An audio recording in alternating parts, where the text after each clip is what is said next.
Оқу сауаттылығы мәтінмен жұмыс. Мәтінмен жұмыс жасағанда мәтінді жақсылап мұқият оқып, оны есімізде толық тұтастай сақтап қалуға тырысуымыз керек. Өйткені сұрақтарға жауап беру барысында уақыттан ұтылмауымыз керек. Мәтінді толық оқып болған болсақ, бірінші сұраққа көшейік. Мәтіннің бірінші сұрағы: мәтінге лайықты тақырыпты қойыңыз. Мәтінге лайықты тақырып қою дегеніміз, тақырып сол мәтіннің тұтас мағынасын өзінде қамтып тұру керек. Мәтінде бізде не сөз етілді? Жаңағы әйел кісінің асығыстықпен қасына келген адамды кінәлады, өзінен кінә көрмеді. Ең негізгі сөз етілген мағына ол жерде біреуді айыптау еді. А жауабында айыптауға асықпайық дейді. Бізде осы жауап бола алады. Енді қалғандарында біз көрейік. Б жауабында өліп жегенше бөліп же. Бұл жерде печеньені бөліп жеу туралы ешқандай да сөз етілген жоқ. Керісінше оны қызғану туралы айтылды.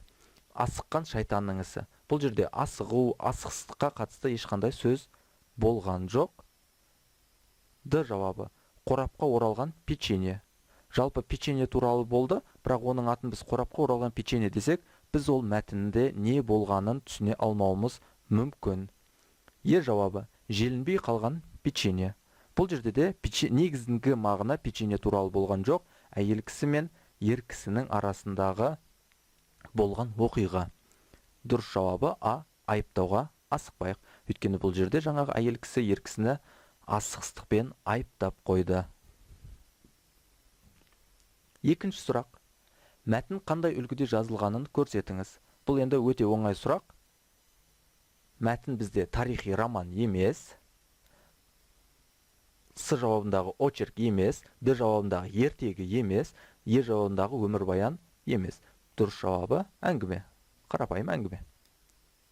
Келесі сұрақ: бейтаныс кісі не себепті соңғы печеньені екіге бөлгенін түсіндіріңіз.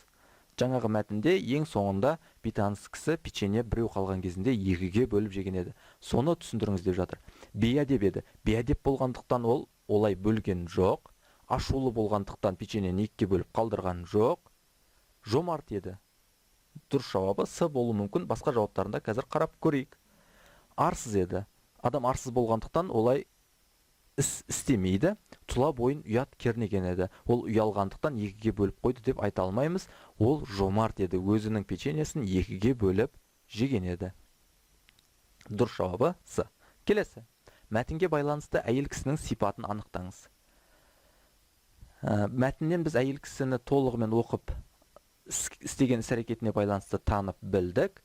Енді қарап көрейік. А жауабы: сүттен ақ судан таза екенін сезінеді.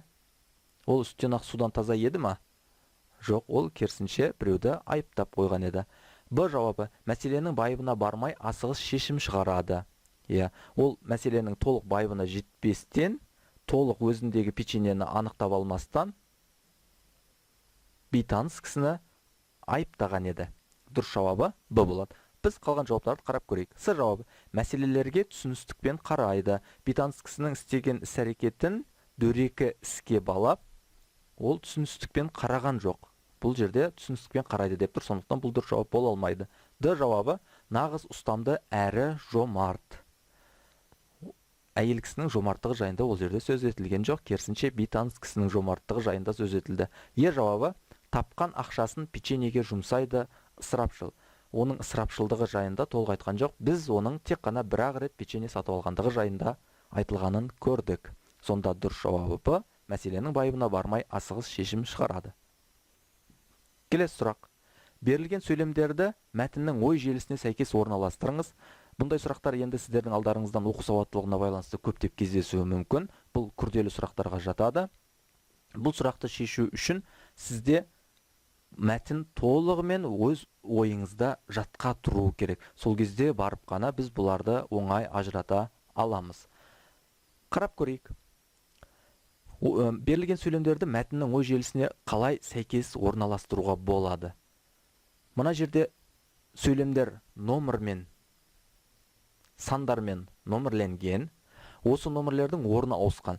Қай номердегі сөйлемнің басында, одан кейін келесі рет-ретімен орналастыруымыз керек. Бірінші қарап көрейік. Арсыз әрекетке әбден ашуға булығады дейді. Бұл әңгіменің қай жерінде сөз етілген еді? Бұл орта жағында. Яғни әйел кісі бейтаныс кісінің өзінің қорабындағы печеньені алып жатыр деп ойлаған кезінде сөз етілген еді. Бұл әңгіменің ортасында болды, сондықтан оны қалдырайық. Келесін қарап көрейік. Күтпеген көрініс маңдайына үлкен соққыдай болып тиді. Бұл соңында ұшаққа отырғаннан кейінгі болған жағдай. Үшіншісі, қорапқа оралған печенье сатып алды. Бұл басында болған еді. Ұшаққа отыруға келген кезінде болған еді. Тұла бойын ұят кернеп, өзін қойырға жер таппады. Бұл қай кезде болды, әңгіменің қай жерінде болып еді? Бұл ең соңында өзінің печеньесі толық тұтас тұрған кезін көргенде. Қорапта бір-ақ дана печенье қалды. Бұл қай жерінде болды? Әңгіменің ең соңында печенье таусылып жатқан кезінде болды. Біз ретімен қояйық. Үшінші номердегі тұрған сөйлеміміз ол ең басында келді, оған 1 деп номер береміз. Қорапқа оралған печенье сатып алды. А, Б, С, Д, Е жауабында Д мен Е жауап бірден басталып тұр. Бұл нұсқалар жауап бола алмайды, оларды сызып тастаймыз. Келесін қарап көреміз. А, Б, С. А жауабында, Б жауабында, С жауабында да қорапқа оралған печенье сатып алды деген бірінші сөйлем болады деп тұр. Біз оған келісеміз. Екіншісі, 5-ші, қорапта бір-ақ дана печенье қалады дейді. А жауабында және Б жауабында қалған екен. Оны да қарап көрейік. Қорапқа оралған печенье сатып алғаннан кейін бізде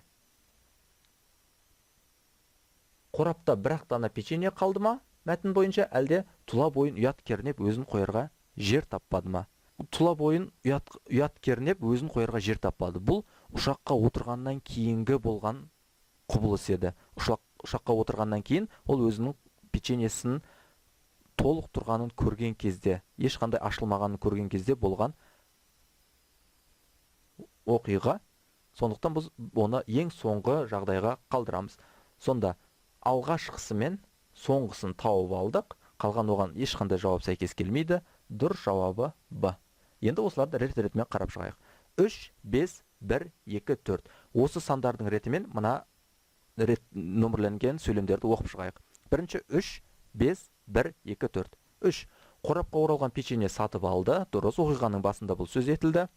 Екіншісі 5 деп тұр. Қорапта бір-ақ дана печенье қалады. Бұл печеньені жеп отырған кездегі оқиға. 1 дейді. Арсыз әрекетке әбден ашуға булығады. Бұл печеньені жеп отырған кезде болған оқиға, бұл да бір-біріне сәйкес келеді. Екіншісін қарап көрейік. Күтпеген көрініс маңдайына үлкен соққыдай болып тиді. Жаңағы өзінің печеньесі қорапта толық тұрғанын көрген кезде болған еді. Осыны көргеннен кейін ода қандай жағдай болды? Тұла бойын ұят кернеп, өзін қойырға жер таппады. Сонда дұрыс жауабы Б. 3, 5, 1, 2, 4. Берілген сөйлемдерді мәтіннің ой желісіне сәйкес орналастырдық. Дұрыс жауабы Б.